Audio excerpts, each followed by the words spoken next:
Standing at my son Marcus's graveside, I kept glancing at the empty space where his wife Sarah should have been. The funeral director whispered that the service needed to begin. 20 years of marriage, and she couldn't even show up to say goodbye. My phone buzzed with a notification from Instagram. Sarah had just posted from Bali champagne glass, raised with our 25-year-old gardener Diego beside her. The caption read, "Enjoy life while you can." That's when another notification appeared. A text from Marcus's number. "Dad, come to my house now." The text message glowed on my phone screen like something radioactive poisoning the air around me. My hands trembled as I read it again, then, once more, unable to comprehend what I was seeing. Marcus had been dead for 4 days. The police had his phone as evidence from the car accident that claimed his life. This wasn't possible. The funeral guests began to notice my distress. My brother Frank, always the protective one, despite being 3 years younger, made his way through the crowd of mourners. His face was already etched with grief, but when he saw my expression, concern overrode his sorrow. "Hilton, what's wrong?" he asked, gripping my shoulder. Wordlessly, I showed him the phone. Frank's weathered face went pale beneath his summer tan. He read the message twice, just as I had, then looked up at me with eyes wide with disbelief. "This has to be some sick joke," he muttered, but his voice lacked conviction. "Someone's playing a cruel prank." With Marcus's phone, the police have it locked up as evidence. I whispered back, conscious of the mourners around us beginning their final prayers. Frank had no answer for that. I looked around the cemetery at the faces of friends and family who had come to say goodbye to my only son.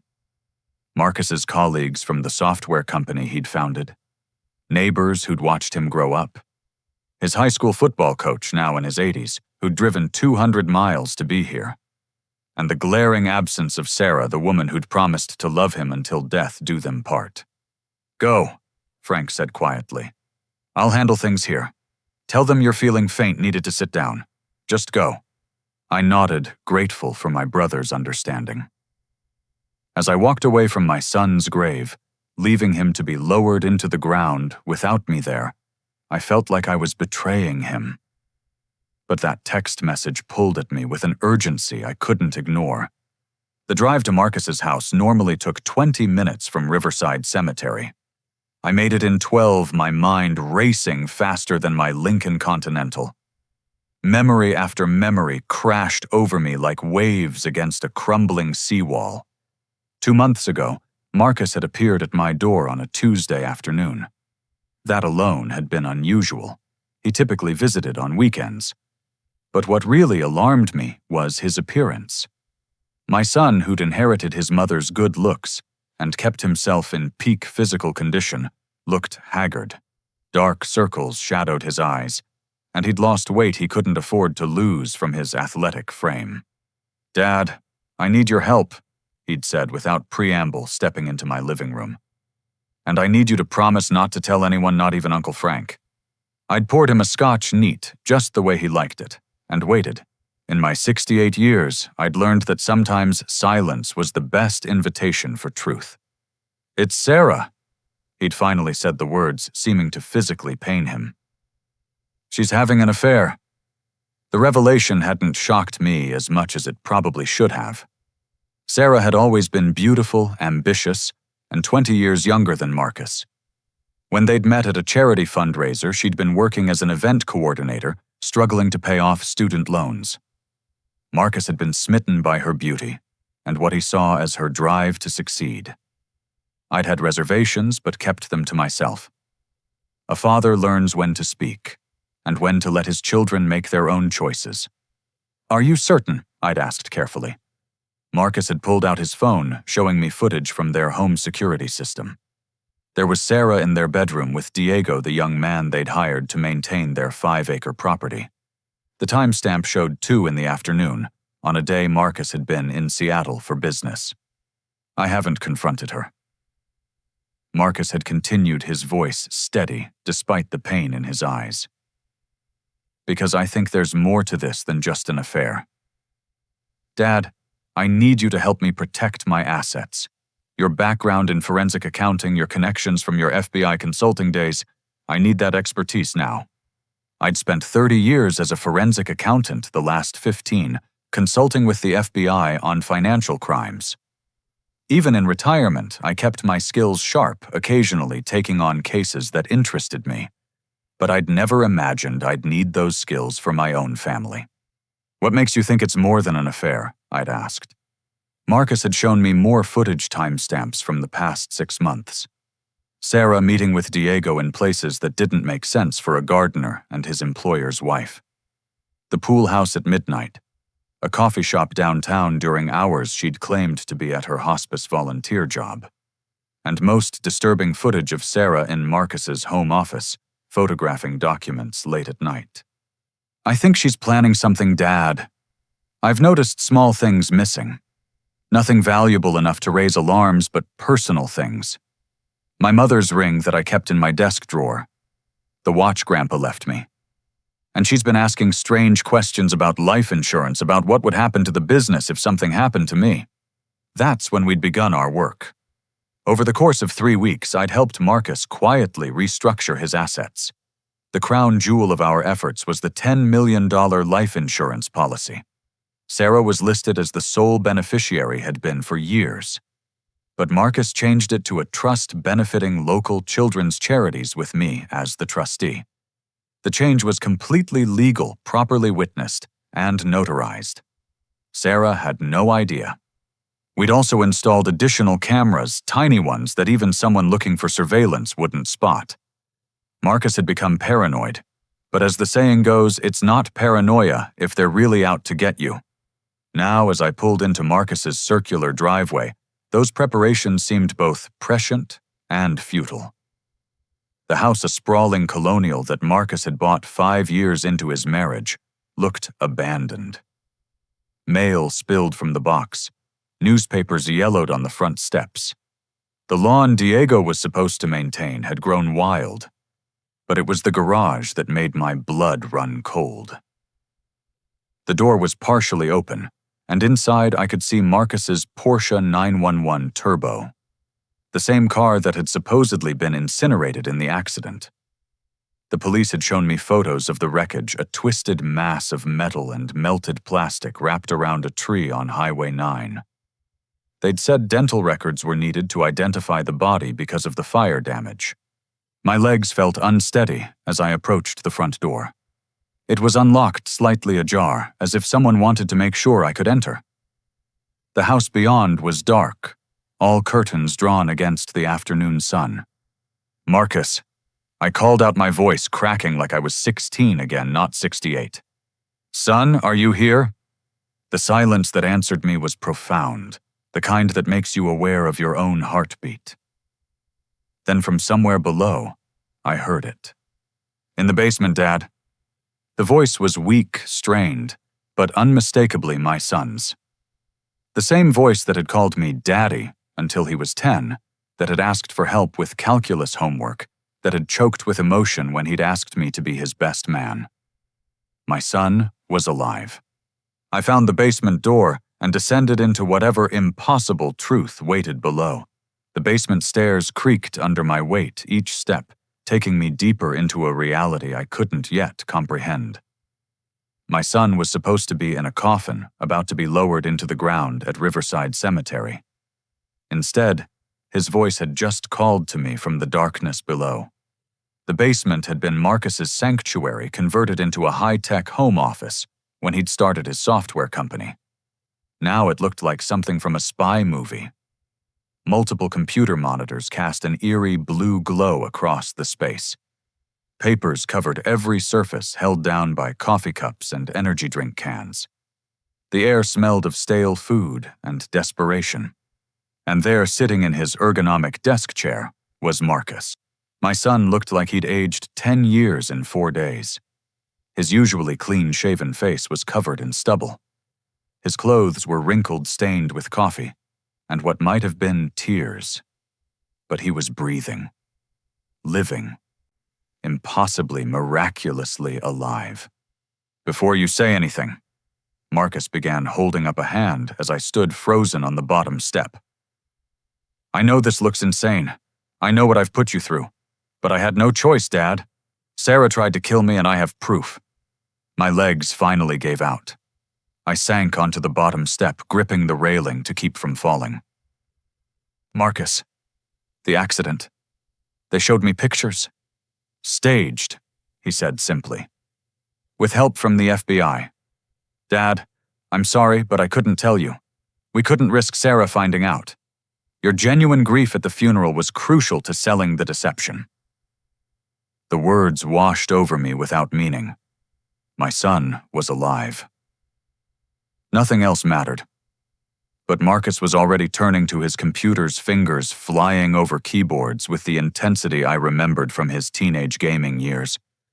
Look at this, he said, pulling up security footage on the largest monitor. This is from our kitchen camera the morning of my supposed accident. I forced myself to focus on the screen. There was Sarah in her yoga clothes making coffee. Marcus entered, kissed her cheek, and accepted the travel mug she offered. Nothing unusual except, "Watch her left hand," Marcus said, zooming in. I saw it then. As Sarah handed over the mug, her left hand passed over it for just a moment. Something small and white dropped from her palm into the coffee. Rohypnol, Marcus said flatly. Enough to ensure I'd pass out behind the wheel on Highway 9. That stretch with the sharp curves and no guardrails. She'd been suggesting I take that route to work for weeks, said it was faster. My stomach churned. But how did you survive? Pure luck, honestly. I've been suspicious of Sarah for weeks, ever since we did the asset restructuring. That morning I pretended to drink the coffee but poured it into a plant when she wasn't looking. But I wanted to see how far she'd take this. So I played along, acted drowsy, told her I was taking Highway 9. Marcus pulled up more footage this time from a traffic camera. I took a different route and met with FBI Special Agent Jennifer Cruz. We'd been in contact since I found evidence of something much bigger than just my situation. He clicked to another screen filled with financial documents. Sarah's not just cheating on me, Dad. She's a serial killer. A black widow who targets wealthy men through her hospice volunteering. The room seemed to spin. That's impossible. Sarah's grandmother was in hospice care. That's why she volunteers to give back. Sarah's grandmother died when Sarah was 12. She's never had a relative in hospice. Marcus's voice was bitter. Everything about her past is fabricated. Her real name isn't even Sarah Pemberton. It's Sophia Petrov. She's originally from Chicago, part of a family that's been running confidence scams for generations. The evidence Marcus showed me was overwhelming. Death certificates from 3 states. Bank records showing mysterious transfers from elderly men's accounts days before their deaths. Photos of Sarah at funerals playing the grieving caregiver. And always there was Diego nearby. Not her lover, as I'd assumed, but her cousin and partner in crime. 7 deaths in 3 years, Marcus said quietly. All men over 70, all wealthy, all alone except for their devoted hospice volunteer. Small inheritances each time, nothing to raise suspicions. 5,000 here, 10,000 there. She was building up to her biggest score. You, I whispered. $10 million, Marcus confirmed. Except she doesn't know about the trust change. She thinks she's about to be set for life. I stood slowly, my legs steadier, now that shock was giving way to anger. We need to call the police, the FBI, everyone. This woman needs to be locked up. We're already doing that, a female voice said from behind me. I spun around to see a woman in her 40s descending the stairs. She wore a conservative suit and had the kind of face that could blend into any crowd, wholly unremarkable, except for her sharp, intelligent eyes. Special Agent Jennifer Cruz, she said, showing her credentials. I apologize for the deception, Mr. Hilton, but we needed Sarah to believe her plan had succeeded. Your reaction at the funeral was essential. My grief was real, I said coldly. I thought my son was dead. I know, and I'm truly sorry. But we've been tracking Sarah and her network for 18 months. Marcus's situation gave us the opportunity we needed to take down the entire operation. Marcus stood and came to me, wrapping me in a hug. I held my son, my alive son, and felt tears streaming down my face. "I'm so sorry, Dad," he whispered. "But we're going to stop her. All of them." When we finally separated, Agent Cruz was setting up additional equipment. "Mr. Hilton, we need your help. Sarah's going to make her move soon, and when she does, we need to be ready." "What kind of move?" I asked, though I was already dreading the answer. Marcus returned to his computers, pulling up intercepted emails. "She's not just planning to collect the insurance money. She's planning to frame you for my murder." The emails were damning. Forged correspondence between Marcus and me discussing money troubles, arguments, threats. Sarah had been building a case for months, creating a digital trail that painted me as a desperate father who'd kill his own son for financial gain. "She's good," Agent Cruz admitted. "If we hadn't been watching, this might have worked. She's even planted physical evidence. We've documented her entering your home 3 times in the past month." I remembered now. Small things out of place. A window I was sure I'd locked found open. My medication bottles rearranged. "The dinner party," I said suddenly. "Last month she insisted I help her with something in the bathroom, a stuck medicine cabinet, where she lifted your fingerprints and DNA," Marcus confirmed. "She's planted bottles of Rohypnol with your prints in your house, in your car, even in your office at the community center where you volunteer." The scope of her planning was breathtaking in its maliciousness. This wasn't a crime of passion, or even simple greed. This was methodical, cold-blooded murder for profit. "There's more," Marcus said reluctantly. "The other victims at the hospice where she volunteers. She's actively poisoning 3 of them right now." He showed me medical records test results that Agent Cruz's team had quietly obtained. Elevated levels of various medications. Not enough to kill outright, but enough to weaken already frail bodies. Judge Harold Morrison retired from the state Supreme Court. Worth $15 million. Marcus read from his notes. Tech entrepreneur William Chen, no family, $40 million in assets. And Eleanor Whitman, heir to a pharmaceutical fortune, nearly $60 million. "We've got protection on all of them," Agent Cruz assured me. "Medical staff are monitoring and counteracting her poisoning attempts without her knowledge. But we need her to make her big move. We need ironclad evidence that will stick in court." I looked at my son, alive but haunted, and felt a cold fury building in my chest. This woman had taken him into her bed, promised to love him, and then tried to murder him for money. She'd made me believe my only child was dead. She'd skipped his funeral to celebrate in Bali. "What do you need me to do?" I asked.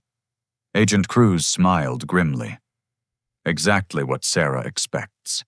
Be the grieving father. And when she frames you for murder, play right into her hands." "Dad, no," Marcus protested. "It's too dangerous." But I was already thinking like the forensic accountant I'd been the one who'd helped the FBI take down dozens of financial criminals. Sarah thought she was hunting an old man weakened by grief. She was about to learn what happened when you threatened a father's child. "She made one mistake," I said quietly. "She let me believe you were dead. There's no greater pain than losing a child, and no greater rage than discovering someone tried to take them from you. So yes, Agent Cruz, I'll play her game, and we'll see who's the better player." Marcus looked worried, but Agent Cruz nodded approvingly. "Welcome to Operation Black Widow, Mr. Hilton. Let's catch ourselves a killer." As we began planning, I thought about Sarah celebrating in Bali, toasting to enjoying life, while she thought my son lay dead. Soon she'd learn the real meaning of justice. And I'd be there to see the moment she realized her perfect plan had been nothing but an elaborate trap with her as the prey instead of the predator. The hunter was about to become the hunted, and I'd make sure she'd never harm another family again. The next 48 hours transformed Marcus's basement into a war room.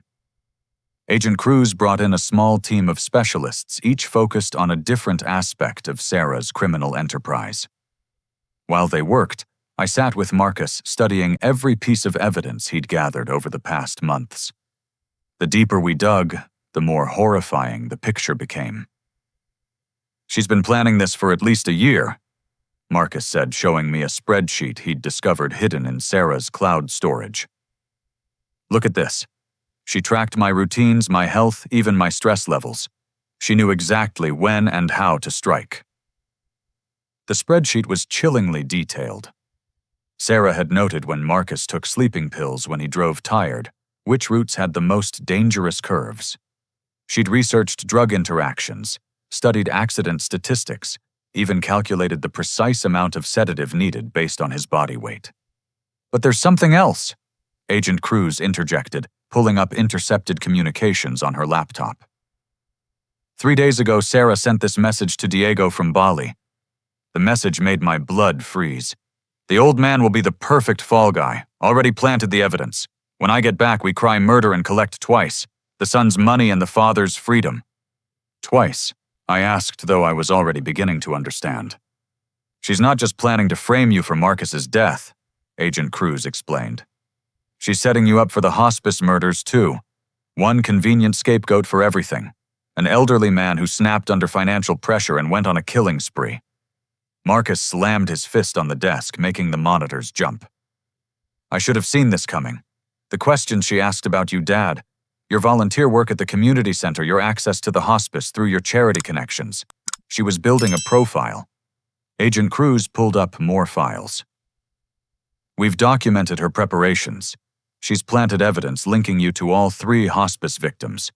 Forged volunteer logs showing you visited them. Fake prescriptions using your name. She even created a paper trail suggesting you were embezzling from the charity fund you manage."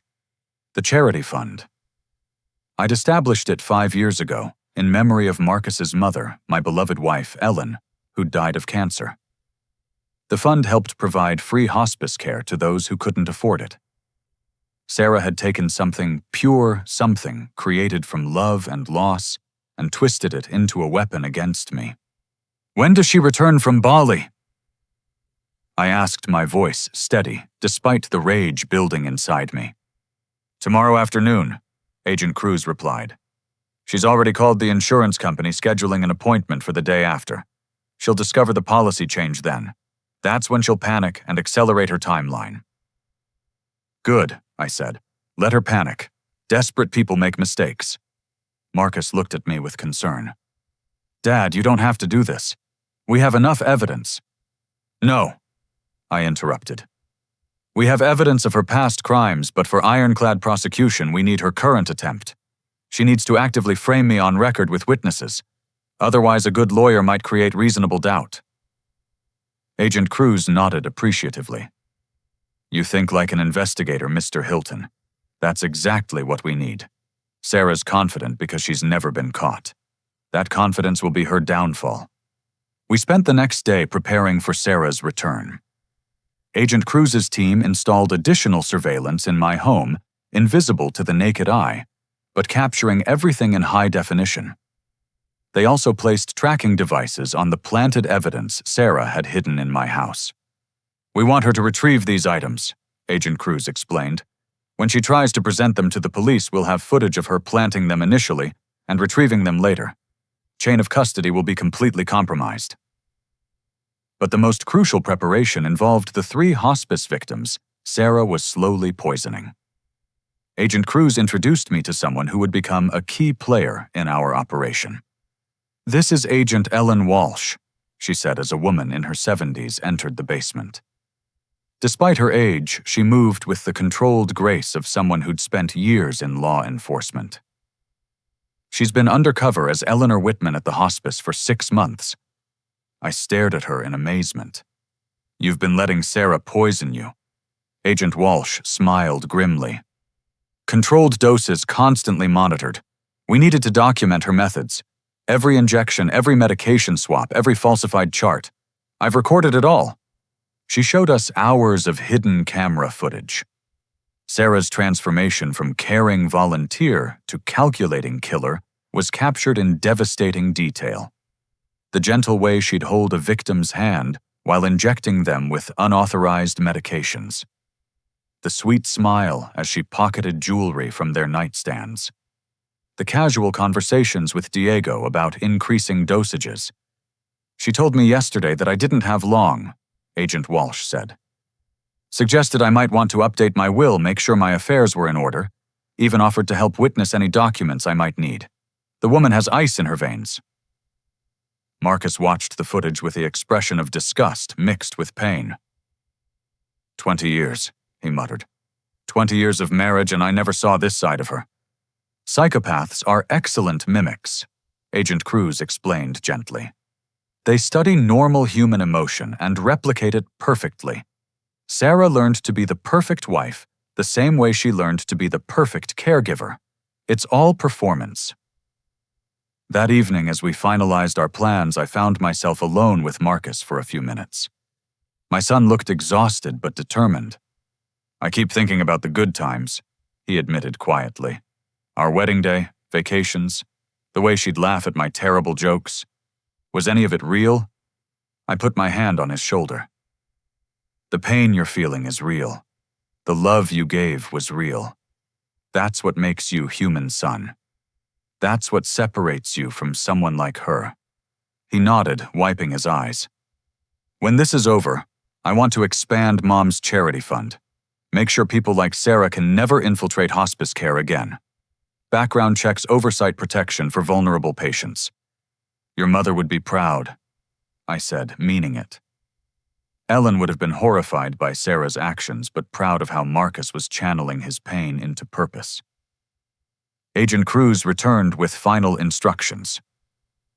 Sarah lands at 2 p.m. tomorrow. Our agents will be on her from the moment she steps off the plane. Mr. Hilton, you need to be visible around town. Grieving, but functioning. Visit the funeral home to finalize arrangements. Stop by the bank.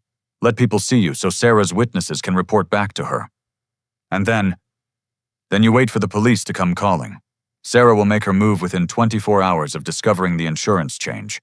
She can't afford to wait longer. That night, I barely slept.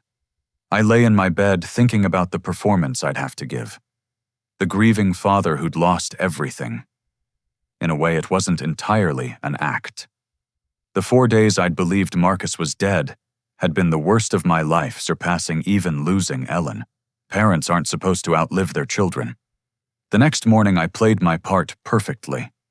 I visited the funeral home discussing memorial stones with red-rimmed eyes. The funeral director, unaware of the deception, offered genuine condolences. I stopped by the bank where I'd had accounts for 30 years, and the tellers hugged me, expressing their sorrow. All the while, I knew Sarah's network was watching, reporting back. The old man was moving through his grief, vulnerable and unsuspecting. Perfect prey for a predator. At exactly 2 p.m., my phone buzzed with a message from Agent Cruz. She's landed.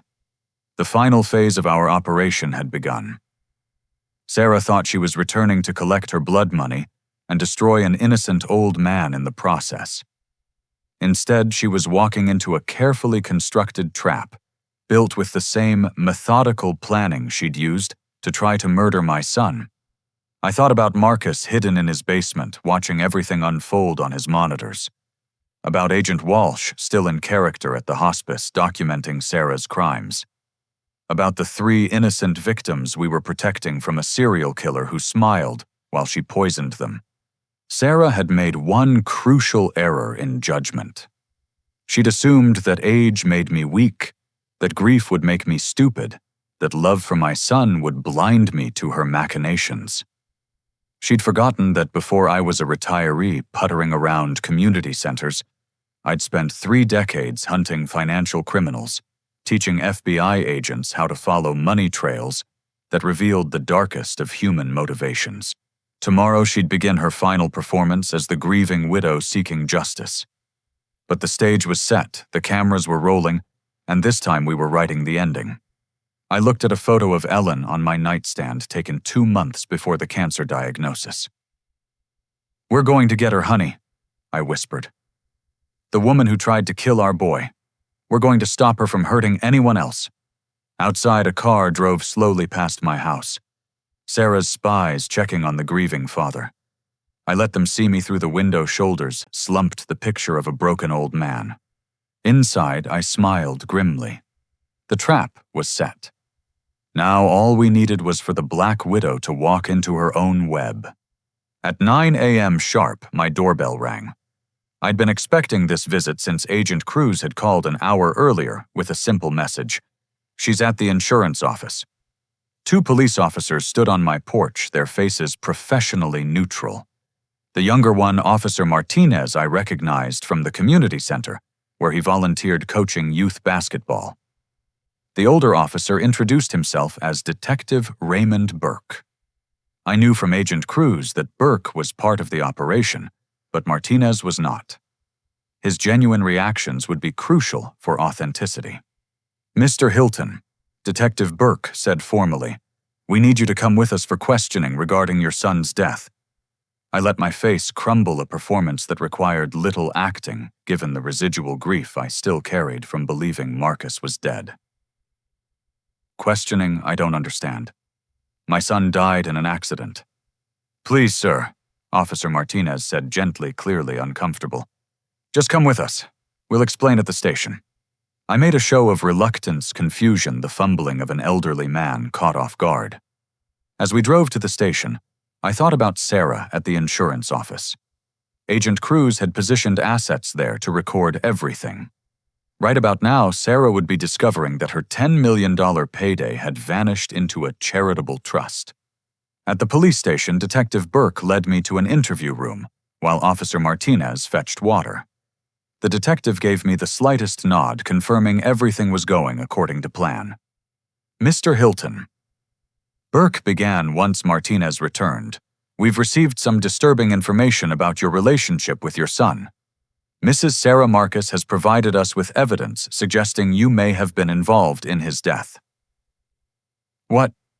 I let my voice crack, my hands shake. "Sarah, she wasn't even at the funeral. She was in Bali with—" "We're aware of Mrs. Marcus's whereabouts," Burke interrupted smoothly. "She's explained that she fled in fear for her life after discovering evidence of your involvement." Martinez shifted uncomfortably as Burke laid out Sarah's accusations. Emails suggesting financial desperation, text messages showing arguments about money, a witness who'd overheard me threatening Marcus. She also provided these, Burke said, producing evidence bags. Inside were prescription bottles the Rohypnol Sarah had planted in my home. "Found in your medicine cabinet. Your fingerprints are all over them." I stared at the bottles with what I hoped looked like genuine shock. Inside, I was impressed by Sarah's thoroughness. She'd even aged the labels to make them look like they'd been there for months. "I've never seen those before," I protested weakly. "I don't even know what they are." "They're the same sedatives found in your son's system," Martinez said quietly. "The ones that caused him to crash." That's when the door opened, and a man I'd never seen before entered. He was in his 50s, wearing an expensive suit and the predatory smile of someone who enjoyed others' misfortune. "Carl Brennan," he announced. "I was at Chez Laurent restaurant 2 weeks ago when this man," he pointed at me, "threatened his son. Said if Marcus didn't give him money, he'd be sorry. Said he knew ways to make it look like an accident." The lie was delivered with practiced conviction. I realized this must be one of Sarah's network, possibly another cousin. How many family members were involved in this murder ring? "That's not true," I said, letting desperation creep into my voice. I would never hurt my son." But Brennan was already producing his evidence. A receipt from the restaurant dated 2 weeks ago, security footage showing me at a table. The video was real. I remembered the lunch. But I'd been alone reading a book while eating.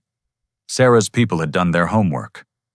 "We have a witness who saw you arguing with your son that day," Burke said, playing along perfectly, shouting about money about being cut off. Marcus and I had lunch that day. I admitted knowing they could verify it. But we didn't argue. We talked about his mother's charity fund. He wanted to increase donations. Brennan smirked. "That's not what I heard. The old man was desperate. Gambling debts, I heard him say. Needed money fast or some very bad people would come collecting." Gambling debts. Sarah had thought of everything. I'd never placed a bet in my life, but records could be forged. Witnesses could be bought. She was painting a picture of a desperate man who'd kill his own son for insurance money. Detective Burke excused himself, leaving me with Martinez and Brennan. The younger officer looked troubled, conflicted. He knew me as a generous volunteer, a grieving father. But the evidence seemed overwhelming. "Mr. Hilton," Martinez said quietly, "is there anything you want to tell us? Maybe something that explains all this?" Before I could answer, Burke returned with more evidence. "We just received this from Mrs. Marcus's attorney," he announced, producing a thick folder. "Financial records showing unusual activity in your accounts. Large cash withdrawals, payments to unknown parties." I recognized Sarah's handiwork. She'd been preparing this frame for months, maybe since the day she'd married Marcus. Every detail meticulously planned, every angle covered. If I hadn't known the truth, even I might have believed I was guilty. "I want a lawyer," I said quietly, which was exactly what Sarah would expect. An innocent man protests loudly. A guilty man lawyers up. Burke nodded. "That's your right. But Mr. Hilton, there's more. Mrs. Marcus has provided evidence linking you to other deaths. Patients at the Riverside Hospice where you volunteer. This was the escalation we'd expected. Sarah wasn't content with just framing me for Marcus's death. She wanted me destroyed, completely painted as a serial killer who'd murdered his own son. Judge Morrison, William Chen, Eleanor Whitman. Burke listed the names slowly. All patients at the hospice, all showing signs of unauthorized medication in their systems, all with connections to you through the charity fund. "You visited each of them in the weeks before they became ill," Brennan added eagerly. "The security logs show it. Always alone, always at odd hours." The security logs. Sarah had been busy during her time as a volunteer, creating false entries, doctoring records. But she'd made a mistake. In her eagerness to frame me, she'd created a trail that led right back to her. Meanwhile, at the insurance office across town, Agent Cruz was watching Sarah's mask finally crack. The moment she'd learned about the trust, she'd exploded in rage. Threats against the insurance agent, mentions of earning that money slips about all the planning. Every word recorded, every gesture captured. But I didn't know that yet. All I knew was that I was playing the part of a man watching his life crumble, and I had to sell it perfectly. "This is insane," I said, letting my voice rise. "Sarah's doing this because I helped Marcus change the insurance beneficiary. She's angry about the money." Burke's eyes sharpened, though I knew this was what he'd been waiting for. "You helped your son change his life insurance." 3 weeks ago, I confirmed. "He came to me, said he wanted to put it in trust for charity. Said he didn't trust her anymore." "Convenient," Brennan sneered. "Dead men can't confirm stories." "Check the paperwork," I insisted. "It's all legal, all properly witnessed." "We will," Burke assured me. "But Mrs. Marcus suggests you forged those documents after your son's death, that you used your connections to backdate everything." The web Sarah had woven was intricate, each strand designed to trap me further. But she'd made one crucial error. She'd assumed I was alone, an elderly man with no resources beyond my modest retirement. She didn't know about Marcus in his basement, about Agent Cruz, and her team, about Ellen Walsh still playing her role at the hospice. "I need to make a phone call," I said quietly. Burke nodded. "One call." I dialed Frank's number. My brother answered on the first ring, his voice tight with worry. "Hilton, where are you?" "At the police station," I said calmly. "Frank, I need you to go to my house, in my study in the safe behind Mom's portrait. The combination is her birthday. There's a manila envelope marked insurance. Bring it here." It was a code we'd established years ago. Frank would know I was in serious trouble and would contact Agent Cruz immediately. "I'll be right there," Frank said.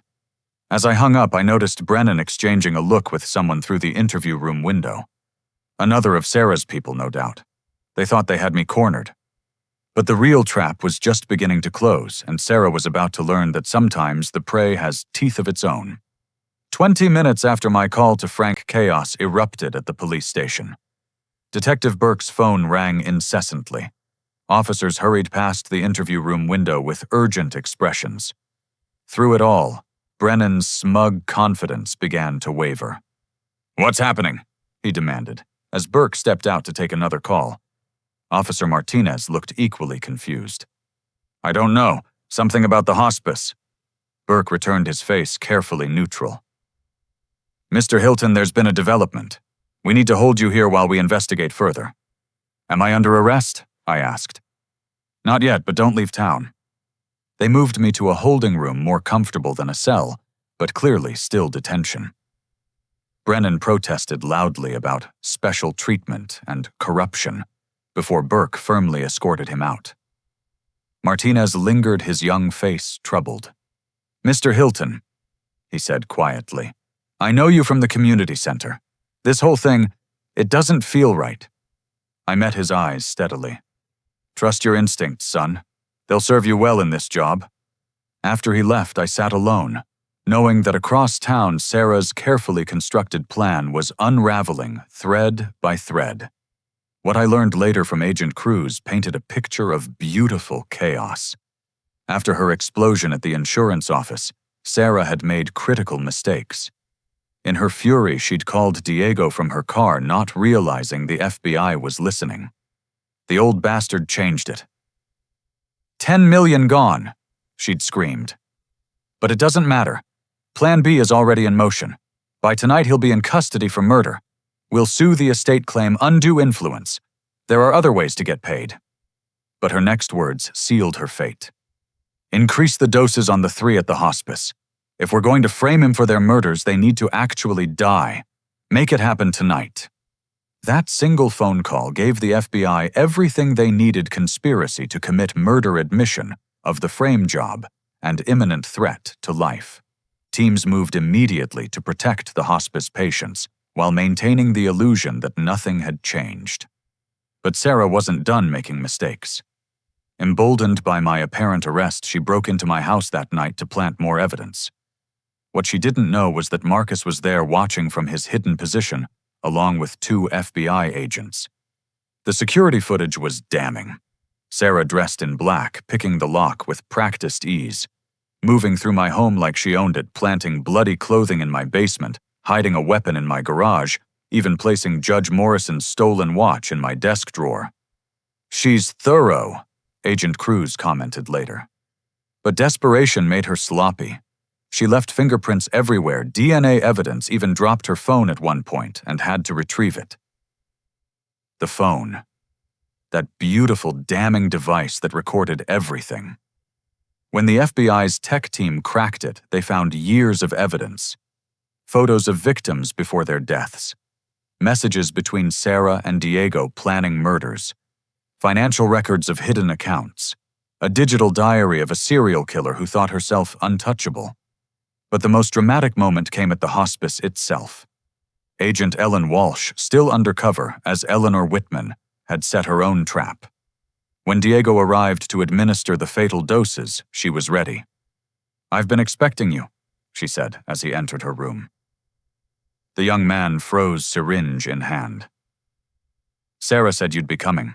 Said you'd help me update my will before the end." Diego, not the brightest member of Sarah's crime family, fell for it. "Yes, the will. We should hurry." "Oh, I've already prepared everything," Walsh said, producing documents. "I'm leaving everything to Sarah. She's been so kind. But I need witnesses. Could you call the nurse?" When Diego turned to press the call button, Walsh moved with the speed of someone who'd spent 30 years in law enforcement. The syringe went flying. Diego went down, and FBI agents flooded the room. "FBI, nobody move." Walsh announced her elderly patient persona, vanishing instantly.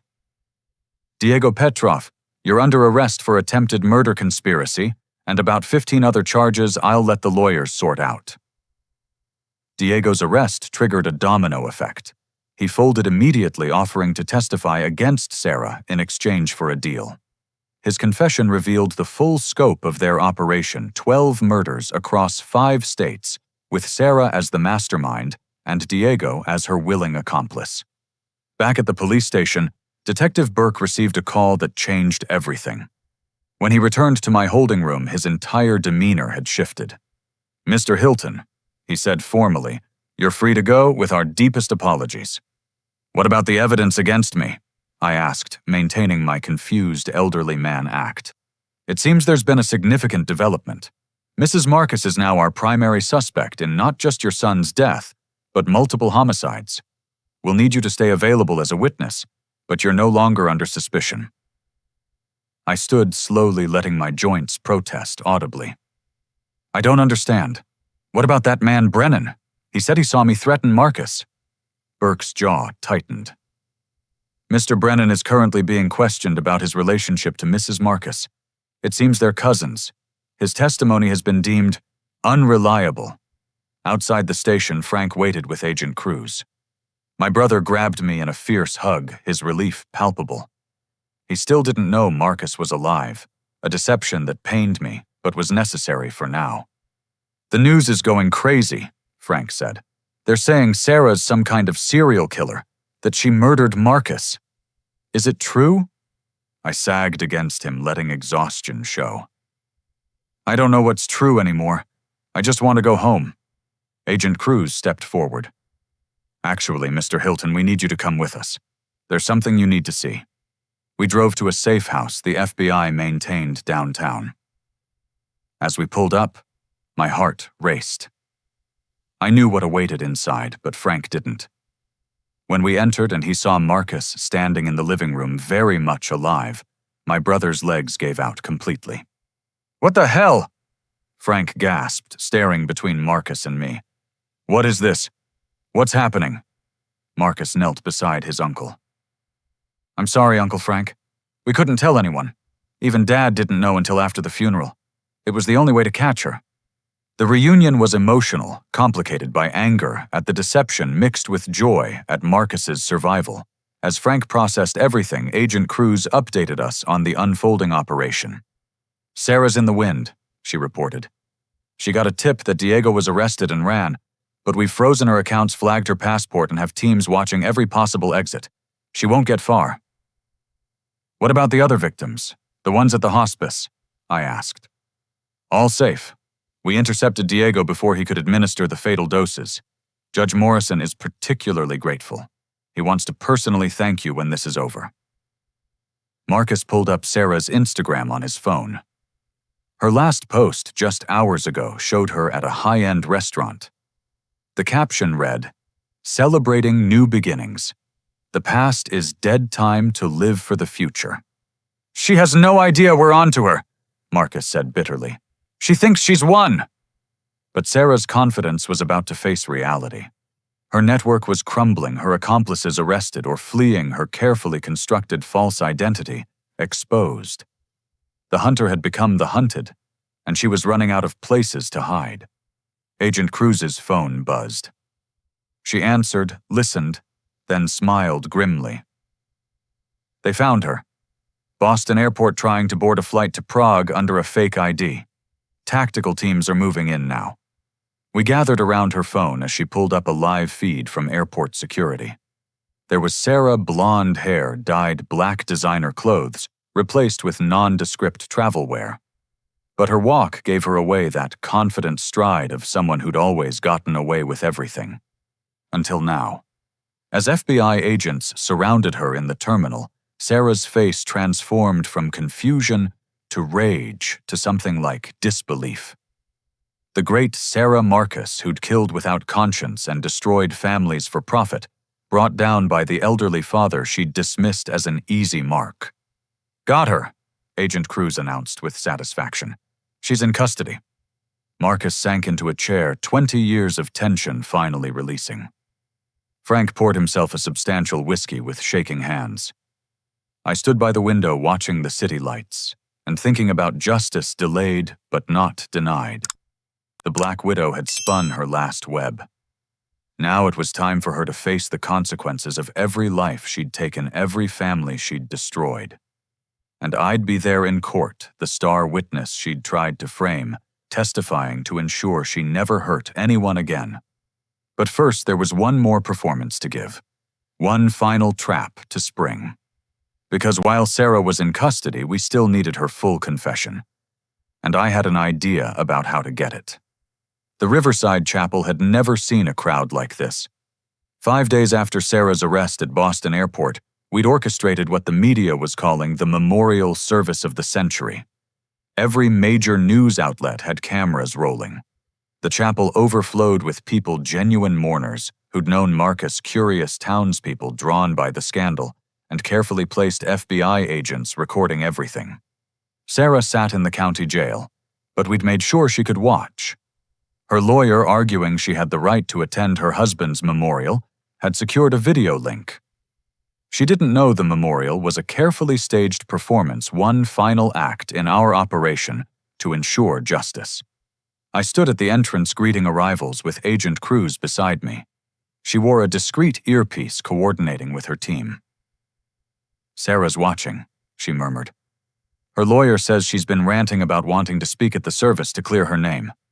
"Let her," I said quietly. "In fact, insist on it." The crowd hushed as I took the podium. I looked directly at the camera broadcasting to Sarah's jail cell, knowing she was watching, still believing she could manipulate her way out of this. "We gather today to remember my son, Marcus." I began, my voice steady. "A man who died, and then lived again."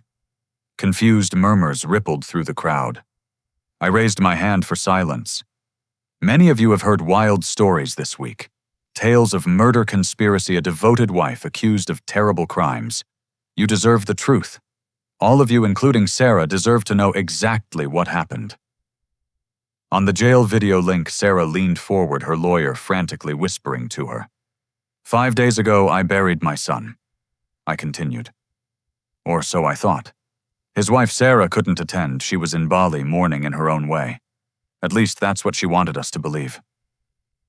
I paused, letting the words sink in.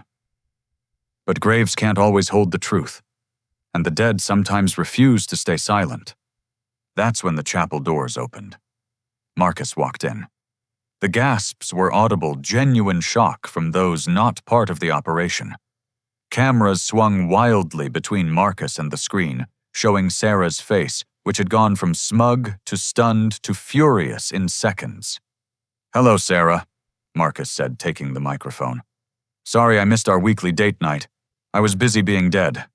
Sarah's lawyer was gesturing frantically at the camera, trying to cut the feed, but the judge had ordered it to remain on. Sarah had the right to attend her husband's memorial after all. "Let me tell you all a story." Marcus continued, his voice carrying the weight of months of deception and pain. About a man who loved his wife, who discovered she was slowly poisoning him, and who decided to die before she could kill him. He laid out everything, the security footage of Sarah drugging his coffee, the affair with Diego, that was actually a criminal partnership, the discovery of her serial killer history. The crowd listened in stunned silence. "But we needed proof," Marcus explained. "So I disappeared, legally died with the FBI's help, and watched from the shadows as my loving wife celebrated in Bali and tried to frame my father for murder." Agent Cruz took the microphone next. "The FBI has been investigating what we've codenamed the Black Widow case for 18 months. Sarah Marcus, born Sofia Petrov, has been linked to 12 murders across 5 states. All victims were elderly men with significant assets. All died under suspicious circumstances while under her care. She produced evidence bags. Judge Morrison's stolen watch found in Mr. Hilton's home. Planted by Sarah, caught on video. William Chen's missing medication replaced with sugar pills by Sarah, documented by our undercover agent. Financial records showing systematic theft from dozens of victims. One by one, family members of Sarah's victims stood up. They'd been flown in from across the country, each carrying photos of their lost loved ones. Patricia Hawkins from Arizona stood first. My mother, Elizabeth Hawkins, died under Sarah's care 3 years ago. She left Sarah $5,000 and her wedding ring. The ring was in Sarah's jewelry box when the FBI searched her home. Robert Chen followed. My father survived the Japanese internment camps, built a successful business from nothing. Sarah volunteered to care for him in his final months. He died mysteriously, and she inherited $10,000. His death was ruled natural. It wasn't. Maria Santos spoke through tears. My grandmother raised 8 children alone after my grandfather died. Sarah was her hospice volunteer for 3 months. Abuela died suddenly after changing her will to include this angel of mercy. $20,000 Sarah stole from my family's future. The testimonies continued, each one a nail in Sarah's legal coffin. On the video screen, Sarah's composure cracked completely. She began screaming at her lawyer, at the camera, at everyone. "They're lying!" she shrieked. "All of them! This is entrapment! Marcus, you bastard, you can't do this to me!" Her lawyer tried to calm her, but Sarah was beyond reason. And then in her rage, she said the words that sealed her fate forever. "I earned that money!" she screamed. "Do you know how hard it is to pretend to care about those pathetic old people, to hold their hands and listen to their boring stories while waiting for them to die? I just sped up the inevitable. They were going to die anyway." The courtroom video operator on the judge's orders kept the feed rolling. Every word was being recorded, transcribed, entered into evidence. Marcus spoke again, his voice heavy with pain. 20 years, Sarah. 20 years I loved you, trusted you, built a life with you, and all that time you were planning my death." Sarah's rage focused on him through the screen. "You were supposed to be worth $50 million, not 10. Your company was supposed to go public, but you kept delaying, kept giving money to charity instead of growing the business. You were a bad investment, Marcus. I wasted my best years on a bad investment." There it was. Not a denial, but a justification. An admission broadcast to hundreds of witnesses and dozens of cameras. Agent Cruz stepped forward again. "Sarah Petroff, also known as Sarah Marcus, Sarah Collins, Sarah Mitchell, and 7 other aliases, you've just confessed to multiple murders on live broadcast. This confession, combined with the physical evidence, witness testimonies, and your co-conspirators' cooperation, ensures you'll never harm another soul." The video feed cut as Sarah realized what she'd done. Her lawyer slumped in defeat. In the chapel, a heavy silence fell. Marcus looked exhausted but resolved. "I want to say something else, something important. This woman targeted the vulnerable. She preyed on the elderly, the dying, those who just wanted comfort in their final days. She perverted the sacred trust between caregiver and patient." He announced the expansion of his mother's memorial fund. "Every penny Sarah thought she'd inherit will go to protecting future victims. Background checks for hospice workers, security systems for vulnerable patients, support groups for families who've lost loved ones to predators. My mother died of cancer cared for by real angels. Sarah will spend her life in prison stopped by real heroes." The service transformed from a memorial to a celebration of justice. The families of Sarah's victims embraced finding comfort in shared loss and shared victory. The media had their story of the year. And somewhere in a jail cell, a serial killer faced the reality that her long con had finally ended. But the most poignant moment came at the end. Eleanor Whitman, or rather Agent Ellen Walsh, took the podium. The 70-year-old FBI agent who'd let Sarah poison her to gather evidence stood tall and proud. "I've been in law enforcement for 45 years, she said. "I've faced drug dealers, mob bosses, and killers of every stripe. But Sarah Petroff was different. She killed with a smile, murdered with false mercy. She represented the worst kind of evil, the kind that wears the mask of kindness." Walsh looked directly at the camera. "To those watching who might think they can prey on the vulnerable, know this, we're watching. The elderly are not easy marks. Families are not alone. And justice, while sometimes slow, is inevitable. The crowd erupted in applause. Marcus and I stood together, father and son, united by trauma, but stronger for having faced it together. Frank joined us, still processing everything but fiercely protective of his family. As people filed out, Agent Cruz approached us. The district attorney says with her confession and all our evidence, Sarah's looking at multiple life sentences. Diego's testimony puts her at the scene of every murder. There's no plea deal that gets her out before she dies. What about the others? I asked. Her network.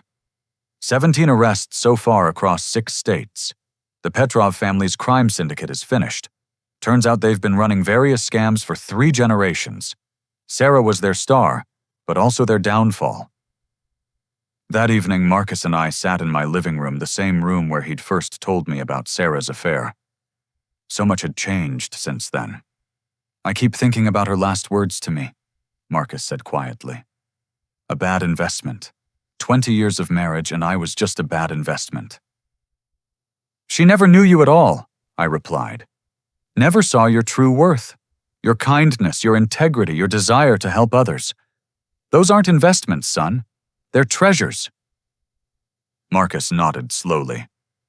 I want to start dating again eventually. But how do I trust after this? Carefully. I admitted. But remember, Sarah was an anomaly. Most people are good, decent, worthy of love. Don't let her steal your ability to trust along with everything else she tried to take. We sat in comfortable silence, 2 men who'd survived a storm together. Tomorrow would bring new challenges, trials, testimony, the long process of legal justice. But tonight, we had peace. Sarah had spun her web for 20 years, catching victim after victim. But in the end, she'd been undone by the very people she'd underestimated: an elderly father's love for his son, a son's courage to seek the truth, and the dedication of law enforcement professionals who refused to let evil hide behind a caring smile. The Black Widow was caged. Her victims could rest in peace. And life, real life, built on truth and trust and genuine love, could begin again. 6 months after the memorial service that exposed Sarah's crimes to the world, I sat in a packed courtroom, watching justice finally being served. Sarah, now looking haggard in her orange jumpsuit, stood as the judge read the verdicts. Guilty on all counts. 12 counts of first-degree murder, 23 counts of fraud, conspiracy, racketeering, attempted murder. The list seemed endless. Sofia Petrov. The judge intoned, using her real name, "You have been found guilty of crimes so heinous they shock the conscience. You targeted society's most vulnerable members, betrayed the sacred trust of caregiving, and showed no remorse. I hereby sentence you to 12 consecutive life terms without the possibility of parole." Sarah's reaction was everything the families of her victims needed to see. The mask she'd worn for so long finally shattered completely. She wailed, not in remorse, but in rage at being caught. As guards led her away, she turned to Marcus and me, her face twisted with hatred. "You destroyed everything," she screamed. "I gave you the best years of my life." Marcus stood tall beside me. "No, Sarah. You stole the best years of theirs," he said, gesturing to the victims' families. "Now you'll have a lifetime to think about it." As Sarah disappeared behind prison doors forever, a collective sigh of relief went through the courtroom. Patricia Hawkins hugged her daughter. Robert Chen quietly thanked his ancestors for justice. Maria Santos crossed herself and whispered a prayer for her grandmother. Outside the courthouse, the media waited. But it was Marcus who spoke for all of us. "Today isn't about revenge," he said into the microphones. "It's about protection. Sarah Petrov will never harm another elderly person, never destroy another family. But more importantly, her case has sparked nationwide reform in hospice care oversight. Background checks are now mandatory.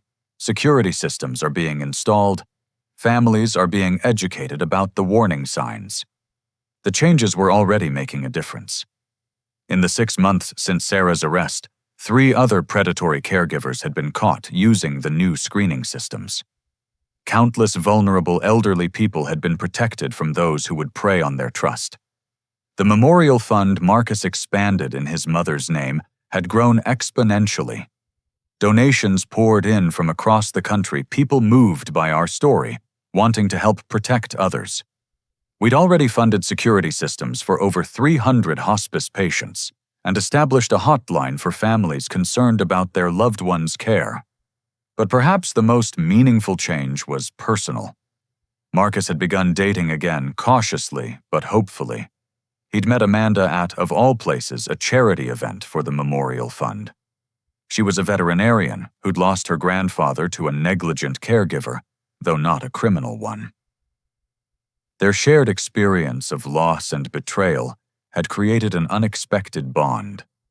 She didn't know about my money for the first 3 months we dated, Marcus told me over dinner one evening. When I finally told her, she said, "Well, that explains why you always insisted on paying for coffee." I laughed, seeing the light return to my son's eyes. "She sounds special." "She is. And Dad. She wants to meet you properly. Maybe Sunday dinner." "I'd like that," I said, meaning it. Watching Marcus learn to trust again had been its own form of healing for both of us. As for me, I'd returned to part-time consulting, but with a new focus. I worked exclusively on elder fraud cases, now helping families recover assets and build cases against predators. At 68, I'd found a new purpose, one born from our near tragedy. Frank had become fiercely protective after everything we'd endured. He'd installed security systems in both our homes and insisted on regular family dinners. "We almost lost each other to that witch's lies," he'd say. "Never again." The FBI had offered me a commendation for my role in the operation. I'd declined, suggesting they honor Agent Ellen Walsh instead. She'd risked her life letting Sarah poison her gathering evidence from a hospital bed. True courage deserved recognition.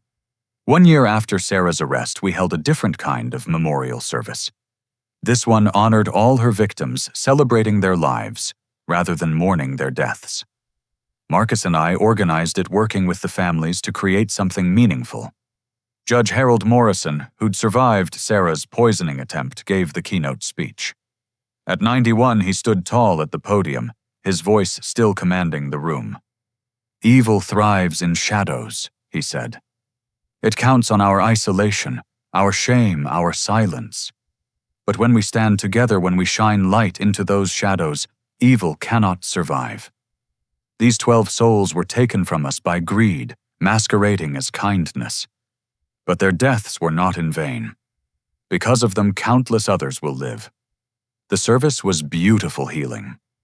Each victim's family shared stories of their loved ones' lives, not their deaths. We heard about Elizabeth Hawkins' prize-winning roses, Thomas Chen's dedication to veterans' causes, Isabella Santos's famous tamales that brought the neighborhood together. These weren't just victims. They were people who'd lived full lives before Sarah tried to reduce them to dollar signs. Marcus spoke about his mother, Ellen, whose memorial fund had become a shield protecting others. "Mom died naturally surrounded by real compassion," he said. "She never knew evil like Sarah existed. In her memory, we've made sure others never have to face that evil alone." Diego Petrov, serving 40 years for his role in the murders, had tried to reach out through his lawyer, offering more information in exchange for a reduced sentence. We'd declined. He'd made his choices, celebrated with Sarah as they counted their blood money. Now he could count the days in a cell. The Petrov crime family had scattered their multi-generational con game, exposed and destroyed. Some fled the country, others were arrested, but their network was finished. Sarah had been their greatest success, and ultimately their downfall. As the memorial service ended, Amanda found Marcus in the crowd. I watched them together, saw the gentle way she took his hand, the trust slowly rebuilding in my son's eyes. They were taking it slow, but there was real affection there, untainted by deception. "She's nothing like Sarah," Marcus had told me. "Amanda's exactly who she appears to be. Kind, funny, obsessed with animals.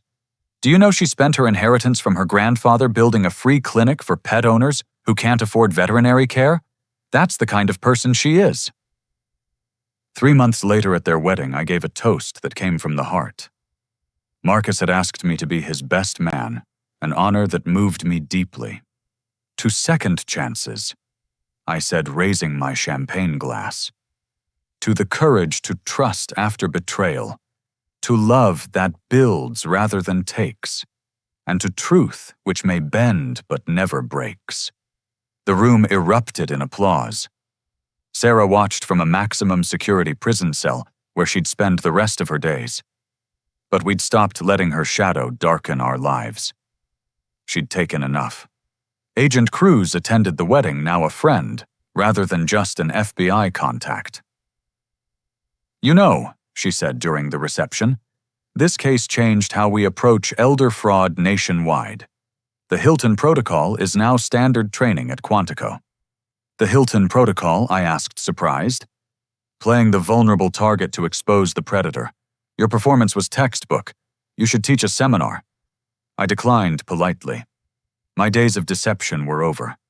I preferred honest work, now helping families protect their elderly loved ones, building safeguards against the Sarah Petrovs of the world. Little Hilton was born. A year later, my grandson named in my honor.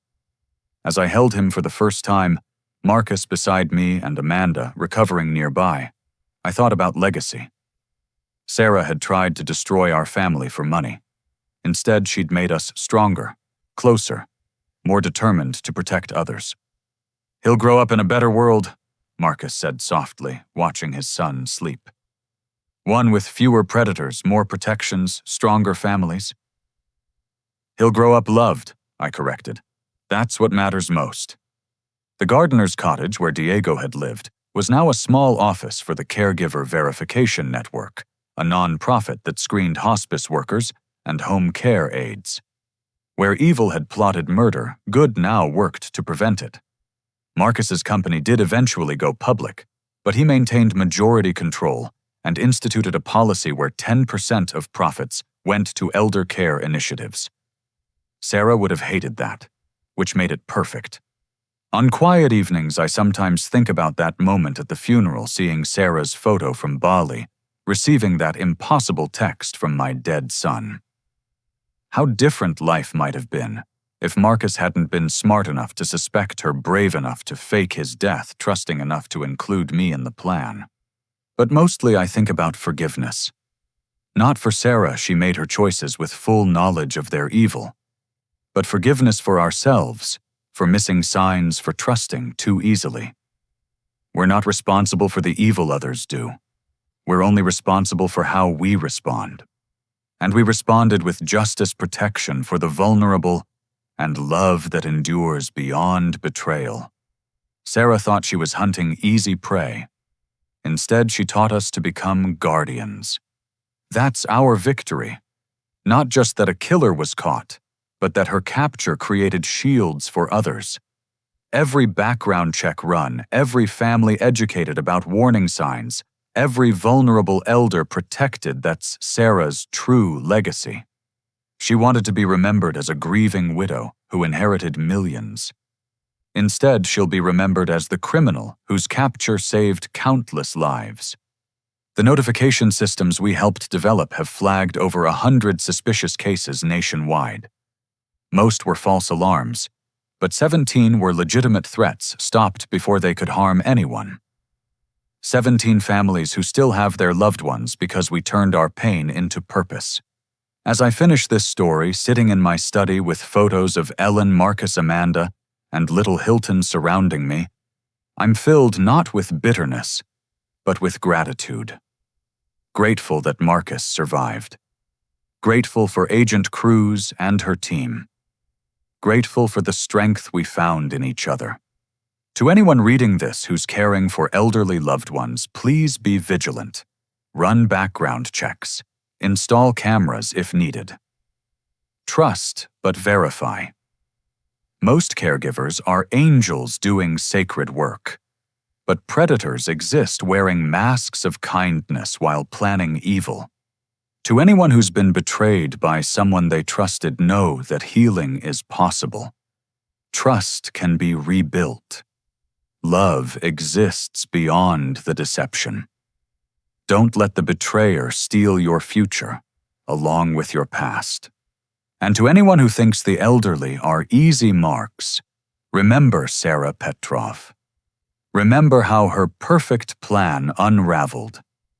Remember that families protect each other, that justice may be patient, but it's also inevitable. Remember that sometimes the hunted become the hunters. My son was supposed to die on Highway 9, knocked unconscious by his wife's poison. Instead, he lived to expose a serial killer, save future victims, and build a new life filled with genuine love. That's not just justice, that's triumph. The story ends where it began, with family. But now that family includes not just blood relations, but all those who stand against predators, who protect the vulnerable, who choose courage over fear. We are many. We are watching. And we will not let the Sarah Petrovs of this world hunt in shadows anymore. Light defeats darkness. Truth conquers lies. And love, real love based on trust and sacrifice and protection of others, wins in the end. That's the message I want to leave you with. Not that evil exists, we all know that. But that good people working together can stop evil in its tracks. We did it. You can too. Be vigilant, be brave, be the guardian someone needs. Thank you for listening to our story. What would you do if you discovered someone you trusted was planning to harm your loved ones? Would you have the courage to act even if it meant risking everything? Share your thoughts in the comments below.